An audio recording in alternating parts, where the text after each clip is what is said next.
I hear the storm coming, I'ma make it out. Don't make contact, haters wonder what I'm thinking about. Competition never wanna take a drop. Cheaters make sensations of the love they cannot give away. I just call on God to make a better day. Fabricate the elements to make a better space. Possessions what I make, economics what they take. Anything you manifest, you will it into fate. You know God coming, he gave Messiah will. Why these doctors prey on sickness trying to give you pills? Know you heard what I said, it's either blue or red. All these crackers making doctors just to say you bled. Yeah, and they live in their heads. Emotions got them stuck cause it filling with dread. They want us give us leg cause we ain't making their beds. They wanna prey on us cause we ain't keeping them fed. Compared it to the lust, not a Christian dead. We don't need extracted labor just to get ahead. They tell you Jesus bled, and then they show you red, acting like they trying to save you, but that shit is dead. What's up, Earth Stars? Nova 2 Series here again with another one. It's been 3 months since I actually posted something here on my page. So I come back to make another video. And basically what's been going on with me is a whole lot of, I guess, a lot of stuff, I would say. So I have a job before. I couldn't pay for CapCut. I couldn't pay for the things that I needed in order for me to edit videos. And I still post, I still post on TikTok and stuff. I'm probably gonna show you some of those videos, but there's a lot of things that I've discovered and I went through, throughout life. And I feel like, I need to share this stuff. I need to share where I'm at now. And I gotta basically make my life, another skit. Well, not really make it another skit, but I figured out a lot of stuff. I just want to share it here. And if you don't know who I am, I'm Nova 2 Series, and spiritually, I am Shaul LaFleur. Shaul LaFleur is a shaman now of the flame. And basically, my spiritual name is being utilized for me to, guide myself through stuff that it's basically a title. It's a title that I've been given by the spirits, not just the spirits, but, the different corporations that I have been destined to create. And these things are tying me into, a life of non-smoking, a life of no drugs and stuff like that. And I basically went through a lot in order to get to this point in life. So I'm going to talk to you about that today, where I got, or how I got here, and what it means to me. And I just want to share, I just want to let other people know that look like me, that grow up in Mississippi and stuff, that don't have support, that, I do have support in some sense, some form, but at the same time, people can't push me through. People can't help me get to where I need to get to. I got to get to where I need to get to by myself. So this is where I am going to be sharing that information. And yeah, like I said, thanks for watching. Yeah, you got some of my art back here. You see some of my art. It's a lot of things that I have worked on that I probably haven't shared, but I probably have shared these things. But anywho, like I said, man, it's hard work, and just stay tuned, all right? So yeah, essentially, I've been building and I've been working on who I'm supposed to be, and I'm trying to monetize as an individual in the states that I live in. So what I've been going through is something that I've been going through, and I didn't know that I was going through it until I started doing my own research. So I want to share what it is that collaborates into me having the conflicts and the problems that I have been having. I know people probably think that I'm paranoid, probably think that I got high anxiety and stuff like that, when that wasn't the case. It wasn't the case. If anything, I was being messed with and psychologically being targeted. And how does that play into it? Cognitive dissonance. Being unable to relate to family, being unable to relate to anybody in general, being isolated socially, those kind of things. So I just want to talk about a shared abuse that I have with people in the world, and some people probably don't even know that they're still going through this stuff.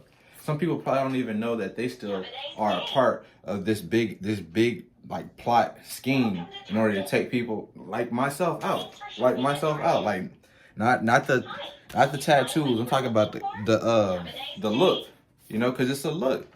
It's a franchise, and people want to make money off of this as a franchise. And I'm trying to share commercially what it's like, because it's like bro, I can't be on everybody's TV screen. I don't want to be on everybody's TV screen. I want to be utilized in a specific way, a positive way. So as I'm taking care of mine, taking care of my family, taking care of what I need to take care of, I want you to do the same.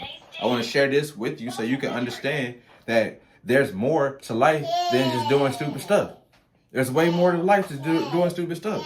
And there's people out there that pray. And they pray in so many different ways. And right now, I'm gonna utilize the information that I came up with. I'm gonna show you that it's not just me, it's not just you, and we all share trauma, and we can figure this out. We can figure it out for ourselves and get somewhere for ourselves. I'm just gonna lay out the path. That's it.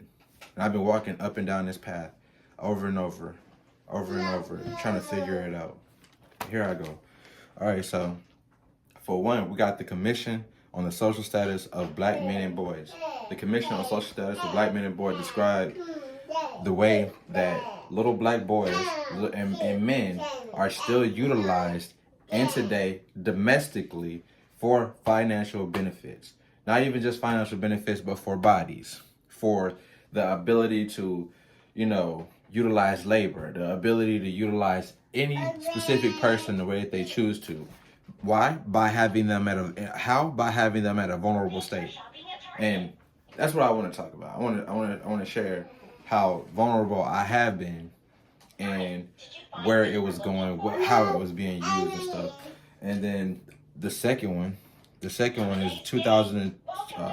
2024 Annual Homelessness Assessment Report. And this was made by Congress. This was made talking about the way that people end up becoming homeless and the amount of people that are affected by this situation, being homeless, being caught up in not having a place to stay, being caught up in not having property of their own, being caught up in not understanding what it takes in order to get somewhere or socially hold themselves accountable. And this is all based off social responsibility. This is all based off social responsibility. People are out here being held accountable for things that they don't even know about, and then end up losing their life, or end up losing the ability to monetize, or end up losing the love from people that they care about, or their loved ones in general, being outcasted. And I don't have so much time to experience all that stuff, and I don't wish that on anybody. I don't wish that on anybody. Anyway, and then the third one is the biggest one. Why? Because it's everywhere. It's called the Drug Threat Assessment. The Drug Threat Assessment, I'm just going to talk about it in Mississippi because that's basically where I'm at. And I don't know what other states have towards things like this, but inside of this drug assessment thing, something, I really want to show you what it's like. Give me a second, I'm going to show you what it's like. I'm going to show you what they put. This is what they put down on my Google search. See, I don't know if you can read that, but it say the transportation and distribution in Mississippi are most prevalent among African. So I took the time to research that, and this is what I came up with. And right down there, it says that assessment from the Mississippi Department of Public Safety highlights that drug transportation and distribution in Mississippi involves multiple diverse criminal groups, with Caucasian groups traditionally leading, but with changing demographics. See, what they don't want y'all to see is the lower Mississippi Delta region and has a high population of African Americans facing significant economic challenges, including rates of poverty, unemployment, and health disparity. So essentially, all this stuff is going on, but these people just trying to make money. These people aren't doing this for the fun, for the heck of it. But we can't say the same thing for other demographics. That's all I'm trying to say. So this is why I'm making this, because I wanted it to be known that you should be aware of the way that you move and how you choose to live your life. I'm just saying. And then they turn around and try to switch it and try to make it seem like, oh yeah, these people are being followed. These people are following the trend that white Americans are following, and that's not the case. It's not the case. If anything, they're following the money. They're following financial healing, and that's what I'm trying to say. Like, I'm a victim, but I'm also a survivor. I can be a survivor. You can be a survivor. We all can be a survivor. But it's up to us, man. It's up to whoever's watching this, whoever this gets to. Like, we gotta pay attention to these things, and all this stuff that I just listed out was PDF. So it's the Commission on the Social Status of Black Men and Boys, the 2024 Annual Homelessness Assessment Report, and then it's also the Drug Threat Assessment.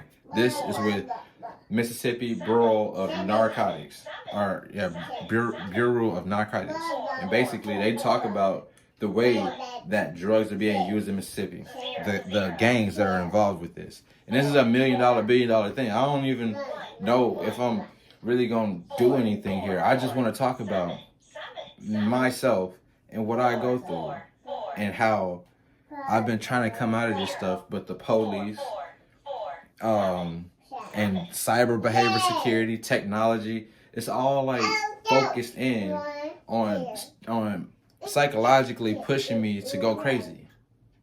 And that's really it, man. Like, I don't have no real defense. I don't have no kind of defense. And just me and God. Just me and God standing here doing this. Just me and God. Yeah. That's what I wanted to share.